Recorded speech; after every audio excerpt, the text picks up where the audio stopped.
अस्सलामुअलैकुम my social media family. उम्मीद करती हूँ कि आप सब लोग हिफ्ज़ अमान से होंगे, खुशबाश होंगे। और मैं घर पे पहुँच चुकी हूँ। जैसा कि आपको पता है कि मैं गिलगित बल्तिस्तान गई हुई थी जनाब जी, सैर करने के लिए। और आप लोगों ने मुझे बहुत मिस किया। कल मैं पूरा दिन व्लॉग नहीं अपलोड कर सकी क्योंकि बहुत लंबी ट्रैवलिंग थी, तकरीबन ऑलमोस्ट 21 घंटे की ट्रैवलिंग थी जो मैंने लगातार की, जिसकी वजह से मैं आपसे कल बहुत सारी खबरें शेयर नहीं कर सकी। चलिए जनाब, आज शुरू करते हैं नॉन स्टॉप गर्मा गर्म खबरों का सिलसिला। सबसे पहली जो आज की बड़ी खबर मैंने आपके साथ शेयर करनी है वो ये है कि जैसा कि आप लोग जानते हैं कि अरशद शरीफ जो हैं, जो जर्नलिस्ट थे, उनका जब कत्ल हुआ था तो उसके बाद न्याजी साहब को और उनकी पार्टी को बहुत मौका मिला था और उन्होंने सीधा इसका जो कत्ल का इल्ज़ाम है वो लगाया था एस्टैब्लिशमेंट के ऊपर। और फिर उसके बाद से लेकर अब तक जो है वो पीटीआई और न्याजी साहब और एस्टैब्लिशमेंट के दरमियान जो ताल्लुकात है वो कशीदा से कशीदा होते गए, यहाँ तक कि बीच में फिर आपने देखा कि 9 मई का वाक़या भी हो गया। अब जो नए वजीर आजम है काकड़, उनको स्टैब्लिशमेंट कीनिया भेजने का प्लान कर रही है। क्यों कर रही है उसके हवाले से मैं आज आपके साथ खबर शेयर करने जा रही हूँ और एज इट इज़ पढ़ के आपको सुनाऊंगी, ताकि आपको समझ आ सके कि नारी साहब के लिए जो है कितना बड़ा फंदा जो है वो अब तैयार किया जा रहा है। सबसे पहले आपको बता देती हूँ, सितंबर में जनाब आली, यानी कि ये जो कुछ दिन के बाद सितंबर आने ही वाला है, वजीर आजम काकड़ जो हैं वो कीनिया के दौरे पे जा रहे हैं। अरशद शरीफ कत्ल में बड़ी पेशरफ्त होने जा रही है। वजीर आजम को इस्टेब्लिशमेंट दौरे पे भेज रही है। और क्यों भेज रही है? क्योंकि कत्ल में इमरान न्याजी, मुराद सईद, शहजाद अकबर और सलमान इकबाल की इन्वॉल्वमेंट है। सलमान इकबाल वही जो ARY न्यूज़ के मालिक हैं। और आपने देखा कि इस्टेब्लिशमेंट ये कहती है कि इन्होंने जो अपना किया धरा था वो इस्टेब्लिशमेंट के नाम लगाया, जिसकी वजह से अब फाइनली जो काकड़ साहब हैं वो जाएंगे जनाब अली कीनिया, और कीनिया में ही उनका कत्ल हुआ था और वहाँ जाकर फिर इसके जो ताने बाने हैं वो मिलाएंगे। फ़ौज और ISI जो है इस कत्ल का जिम्मेदार ठहराकर फ़ौज और ISI को इस कत्ल का जिम्मेदार ठहराकर गंदा किया गया, लोगों में नफरत पैदा की गई। और ये 9 मई से पहले फ़ौज पर एक बहुत बड़ा हमला था। यानी कि अभी थोड़े दिन पहले आपने बयान सुना होगा परवेज़ खटक का। परवेज़ खटक ने क्या कहा था कि न्याजी साहब जो हैं वो हम सब के ग्रुप्स बनाए हुए थे। उन्होंने पहले से प्लानिंग की हुई थी कि 9 मई को क्या क्या करना है और कैसे कैसे करना है।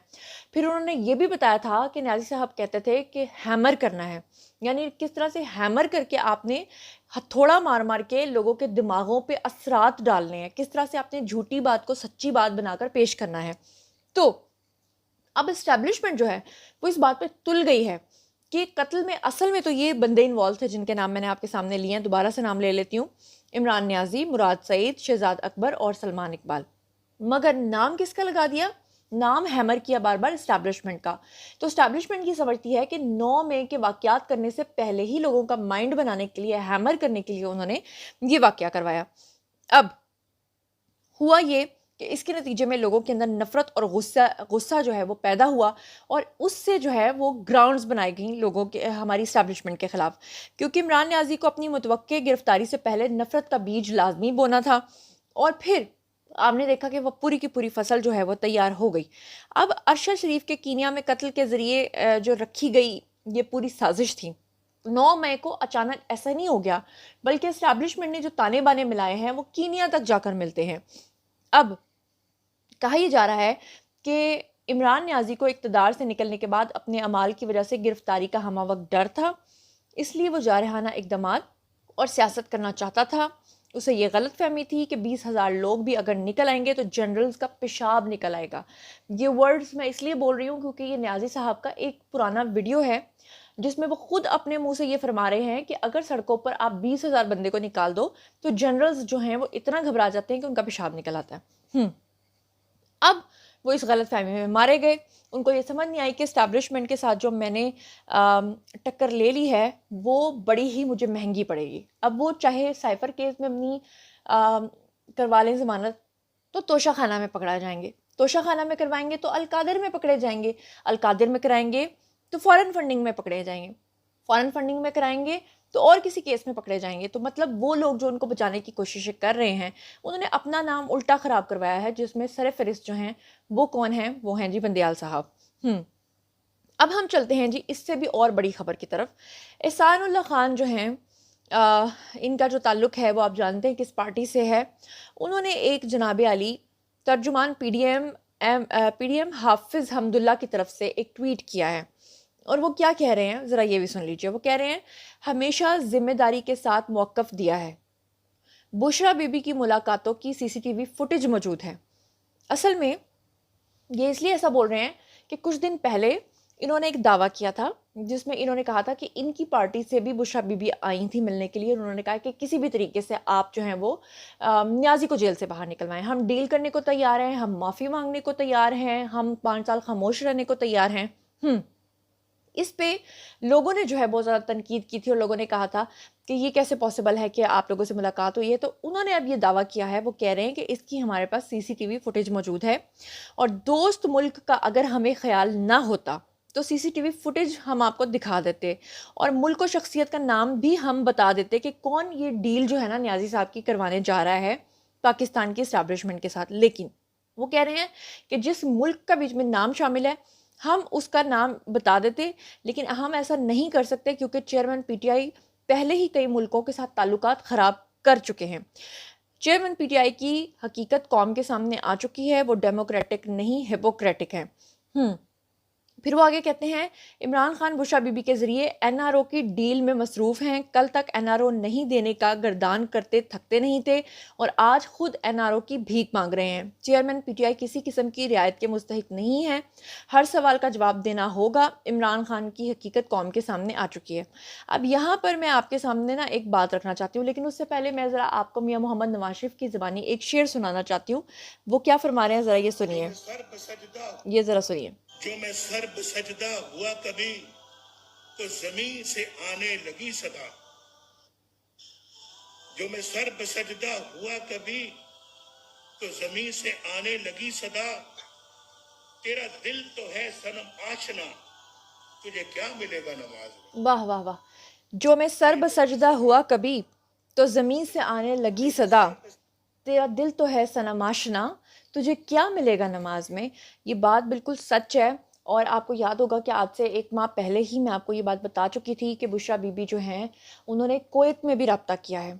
क्या वक्त आ गया है कि एक वक्त था कि कुवैत के अमीर से मुलाकात के ऊपर मरियम नवाज शरीफ के ऊपर किस कदर घटिया इल्ज़ामात लगाए जाते थे, उनकी कैरेक्टर असैसिनेशन की जाती थी, कतर से बात करने पे कतरी ख़त के ताने दिए जाते थे, दूसरे ममालिक में जाने की बातें की जाती थी। आज वही बुशरा बीबी जो हैं वो मुस्लिम ममालिक को, अरबिक कंट्रीज़ को ये कह रही हैं कि किसी तरीके से न्याजी की जान बचा दो, हमें रातों रात निकलवा दो। हम वादा करते हैं हम 5 साल अपनी ज़ुबान बंद रखेंगे, हम खामोश रहेंगे, हम कोई बात नहीं करेंगे, हम ये नहीं करेंगे, हम वो नहीं करेंगे। और फिर उसके बाद आपको ये भी याद होगा कि शाह महमूद कुरैशी की गिरफ़्तारी से पहले भी मैंने आपको ये ख़बर दे दी थी, जिसमें मैंने आपको बताया था कि इन्होंने अंदर खाते बहुत सारे ममालिक के साथ मिलकर साजिशें की हैं। मगर उस वक्त कुछ लोगों ने नहीं माना था और बाद में आपने देखा कि जिस रात को शाह महमूद कुरैशी जो हैं वो गिरफ़्तार हुए थे, उसी रात को उन्होंने प्रेस कॉन्फ्रेंस में इस बात का कन्फेशन कर लिया था कि हमने मुख्तलिफ ममालिक के एम्बेसडर्स से मुलाकात भी की है और उनसे मदद भी तलब की है। अब जनाब अली अगली ख़बर की तरफ चलते हैं और वो ये है कि रहनुमा पाकिस्तान तहरीक-ए-इंसाफ़ हैं जी हलीम आदिल शेख। उनके बारे में भी आपको पता चल गया होगा कि पुलिस ने अपनी हिरासत में उनको ले लिया है, मगर उसकी तफसीलात से मैं आपको ज़रा आगाह करती हूँ कि हैदराबाद की एंटी करप्शन ने हलीम आदिल शेख के वारंट गिरफ्तारी जारी किए, जिन्हें मुअत्तल करवाने के लिए पीटीआई सिंध के सदर अपने वकला के हमरा सिंध हाई कोर्ट पहुंचे। बाद में फिर क्या हुआ कि पुलिस ने हलीम आदिल शेख को सिंध हाई कोर्ट जो है उसमें 9 मई को होने वाले जलाओ घिराव के वाक़यात में हिरासत में लिया। और याद रहे आपको कि हलीम आदिल शेख जो हैं वो पीटीआई सिंध के सदर हैं और उन्होंने सिंध हाई कोर्ट के बाहर से इनको गिरफ़्तार किया और फिर उसके बाद इनको पुलिस मोबाइल वैन में बिठाकर ले गए। अच्छा, अब मैं आपको एक और सहाफ़ी हैं उनकी ख़बर शेयर कर देती हूँ। वो क्या कह रहे हैं, वो कह रहे हैं कि ख़बर आ रही है कि इमरान खान जिनका है, दोबारा सुनिए, वो कह रहे हैं ख़बर आ रही है कि इमरान खान जिनका है वो ले जाएंगे और ये गारंटी देकर जाएंगे कि अगले 5 साल इमरान खान खामोश रहेंगे। तहरीक-ए-इंसाफ़ के कारकुनों को अपने लीडर इमरान खान का दीदार कहाँ पर होगा? एयरपोर्ट पर होगा, जब वो मुल्क से बाहर जाते हुए उनको देख पाएंगे, या फिर वो शायद उनको देख भी नहीं पाएंगे और होगा ये कि उनको रातों रात ये बता दिया जाएगा, यानी रात को वो सोएंगे और सुबह उठ के उनको ये बता दिया जाएगा कि खान साहब को आराम से एक तैयारा आया था और वो लेकर चला गया, और कहाँ चला गया वो हमें पता नहीं है। और खान साहब को ज़ुबानबंदी के लिए 5 साल के लिए कह दिया जाएगा कि जनाब आपने अपनी ज़ुबान बंद रखनी है। अब देखना यह है कि इस बात के ऊपर जो है किस हद तक वो अमल भी करते हैं या नहीं करते। दूसरी तरफ मैं आपको एक और बड़ी खबर दे देती हूँ, वो ये है, सहाफ़ी हैं जी उमर चीमा, उन्होंने कहा है कि मुस्लिम लीग नून को जिस तरह इक़्तिदार से निकाला गया था उस पर इस्टेब्लिशमेंट आज तक पशेमान है, और वो ये समझती है कि शरीफ फैमिली के साथ ज़्यादती की गई थी, इसलिए अब वो चाहते हैं कि नून लीग की ही हुकूमत बने। पाकिस्तान के दोस्त मुल्क भी चाहते हैं कि मुस्लिम लीग नून की ही हुकूमत बने, और दोस्त मुल्क भी मुस्लिम लीग नून को ही बेहतर ऑप्शन समझते हैं। इस वक्त बैरून मुल्क से जो पैसा मिल रहा है वो भी मुस्लिम लीग नून की वजह से मिल रहा है, और तवक्को भी यही की जा रही है कि नवाज शरीफ ही अगले वज़ीर आज़म होंगे। अब हर सहाफ़ी के अपने सोर्सेज हैं, कुछ सहाफ़ियों के मुताबिक जो है इस्टेब्लिशमेंट जो है, यानी कुछ सहाफ़ी ये कह रहे हैं कि इस्टेब्लिशमेंट दोबारा से नवाज शरीफ को लॉन्च करने जा रही है, दोबारा से नवाज शरीफ को लाने जा रही है, जबकि कुछ सहाफ़ी जो हैं वो ये कह रहे हैं कि इस्टेब्लिशमेंट जो है वो नवाज शरीफ के साथ बिल्कुल भी कंफर्टेबल नहीं है, और नवाज शरीफ को वो नहीं समझते कि अगला वज़ीर आज़म हो, बल्कि वो ज़्यादा अपने आप को कंफर्टेबल किसके साथ समझते हैं, वो समझते हैं शहबाज शरीफ के साथ। अच्छा जी, लेकिन दोनों सूरतों में अगर वो शहबाज शरीफ के साथ भी कंफर्टेबल फील करते हैं तो हुकूमत किसकी बनेगी? नून लीग की बनेगी। सलीम साफ़ी ने एक बड़ा इंकशाफ किया है, और सलीम साफ़ी ये कहते हैं कि पीपल्स पार्टी के साथ इस्टेब्लिशमेंट की काफ़ी हद तक ख़राब हो चुकी है, और पीटीआई के साथ कैसी चल रही है आपको पता है, तो ऑप्शन जो है वो सिर्फ नून लीग है। अब पीपल्स पार्टी के साथ क्यों ख़राब हुई है? इसलिए ख़राब हुई है क्योंकि उनकी बहुत ही बेजात डिमांड्स हैं। क्या कह रहे हैं सलीम साफ़ी, मैं आपको उनकी ज़बानी सुनवाती हूँ, हैव अ लुक। मुश्किल टाइम है वो सिर्फ तहरीक इंसाफ का नहीं रहेगा, पीपल्स पार्टी का भी आ रहा है, कुछ गिरफ्तारियां, कुछ हैं, उसकी वजह से शायद कार्रवाइयां होती नजर आएंगी। फिर यह कयास राइया भी है कि जो बार बार तारीख बदलती है नवाज शरीफ साहब के आने की, वो इसलिए है कि कहीं ना कहीं उन्हें एहसास है या लग रहा है या फिर तासुर है कि वो भी काबिल कबूल इस वक्त सिस्टम में नहीं है, मरियम नवाज साहिबा भी नहीं है, तो इसलिए ये सारा का सारा मामला ऐसा नहीं है कि सिर्फ तहरीक इंसाफ तक ही महदूद रहेगा इलेक्शन में। नहीं, जो मेरी मालूमात है तो नवाज शरीफ और मरियम नवाज के बारे में ये कयास आराइयाँ बिल्कुल गलत हैं, और उन दोनों के बारे में सोच बिल्कुल मस्बत है। बल्कि अगर इस्टेब्लिशमेंट की ख्वाहिश होती तो शायद वो ये चाहती कि नवाज शरीफ साहब आज से चंद महीने पहले पाकिस्तान आ जाते।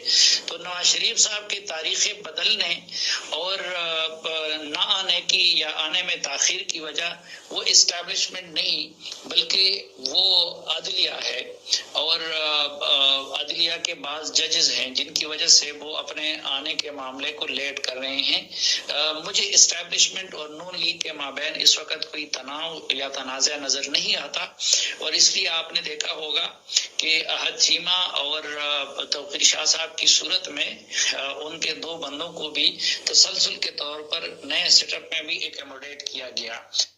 जी, तो आपने सुन लिया कि सलीम साफ़ी भी ये बात कर रहे हैं कि जो लोग जो सहाफ़ी ये ख़बरें दे रहे हैं कि इस्टेब्लिशमेंट जो है वो नवाज़ शरीफ के साथ या मरियम नवाज़ के साथ कंफर्टेबल नहीं है, बल्कि शहबाज शरीफ के साथ है, तो ऐसा हरगिज़ नहीं है। बल्कि सलीम साफ़ी के मुताबिक जो इस्टेब्लिशमेंट है वो चाहती थी कि आज से चंद महीने पहले ही नवाज शरीफ आ चुके होते और वज़ीर आज़म बन चुके होते, लेकिन वज़ीर आज़म नवाज शरीफ, मतलब मुंह से निकल गया, नवाज शरीफ जो अगले वज़ीर आज़म बनने को तैयार हैं, उनकी कुछ शराइतें हैं। वो ये कहते हैं कि अगर मुल्क को आगे चलाना है तो फिर उन लोगों को कैफ़रे किरदार तक पहुँचाना होगा जिनकी वजह से मुल्क आज इस नहज तक पहुँचा है। अदरवाइज़ वो सितंबर में आ चुके होते, लेकिन अब उन्होंने इन्हीं बातों की वजह से अक्टूबर तक इसका ऐलान किया है। और दूसरा ये कि वो ये चाहते हैं कि बंदियाल साहब जो हैं वो जो हैं वो रिटायर हो जाएँ, उसके बाद ही मियां मोहम्मद नवाज शरीफ जो है वो मुल्क वापस आएँ।